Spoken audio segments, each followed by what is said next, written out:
We may as well start here with ScratchJR. So ScratchJR, for the students who are going to be watching this, is probably one of the main tools that they could use to get the students to be engaged in their learning and to create things that are absolutely specific to the students in their care. So ScratchJR allows you to create programs, but you don't need to be a coder to be able to create the programs in ScratchJR.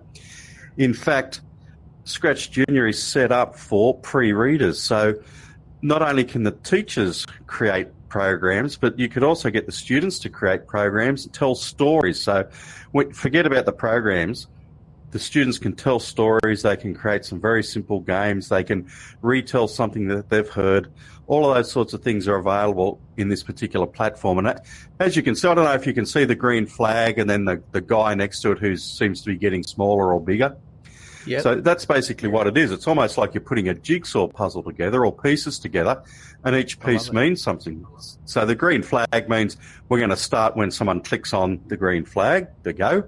And then the first thing that's going to happen there in the purple one is that the guy is going to get bigger in size. So whoever the sprite is, which might be the little cat, might be the octopus, pardon me, might be the rainbow warrior there, they'll get bigger. That's the first step. In the second one, you can see that first thing that happens is the octopus turns.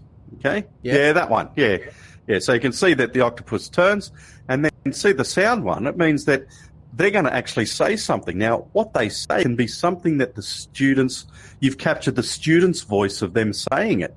Or it can be the teacher saying it, or it could be a boing, or whatever. Yeah. There's a whole bunch of inbuilt libraries of sound, but you can also just create whatever you like. So I notice over here, here's a kid actually putting it together on the screen, and it really is that simple. They're just making a kind of caterpillar-style puzzle and putting the sequence of events one after the other. And it's exactly actually what it is. A sequence. Too, yeah, it's a sequence of events. Do this, do this, do this. Now he's got it going forward. And he just, like underneath the little arrows there, it might have a number like forward 2, then forward 3, then forward 4. So the caterpillar will move, whatever it says, and then whatever the next blocks are, it will just follow them. So it's a procedural programming language in that sense. And it's very simple, and you don't really need to know terribly much, apart from just this block means move forward, move left, move up, move down. This block means record my voice. So it's great. Yeah, and the kids can just figure it out by trial and error too, in large part. Well, the kids do. The kids do because the kids want to learn it, which is fantastic.